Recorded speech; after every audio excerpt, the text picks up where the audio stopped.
Sederalun, mobil minibus jenis Jumbo BL7324NL yang melaju dari arah Banda Aceh bertabrakan dengan truk Colt BL8804N dari arah berlawanan. Kecelakaan itu terjadi di ruas Jalan Nasional Banda Aceh Medan, tepatnya di Desa Gampung Jalan, Kecamatan Idiraya, Aceh Timur, pada Kamis 14 Oktober sekitar pukul 11. Akibat tabrakan itu, posisi Jumbo terbalik hingga berada di jalur berlawanan. Warga beramai-ramai mendirikan kembali mobil Jumbo tersebut. Anhar, saksi mata, mengatakan sopir Jumbo mengalami luka parah dan sejumlah penumpang langsung dilarikan ke rumah sakit terdekat.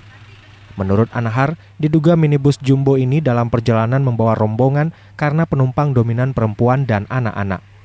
Sementara itu, Furkan, teman dari sopir truk yang tabrakan, mengatakan truk yang ditabrak Jumbo baru pulang dari Aceh Tamiang mengantar buah sawit. Furkan menjelaskan, sopir truk bernama Muhammad alias Ahmad, warga Bukit Cotmanyang, Aceh Utara, dengan kondisi mengalami luka di bagian tangan. Personil Satlantas Polres Aceh Timur yang ditemui di lokasi kejadian mengatakan masih mendata jumlah korban yang mengalami luka-luka dalam kejadian ini. Dan semua korban yang terluka sudah dibawa ke rumah sakit. Dari Aceh Timur, Seni Henry, Serambi On TV.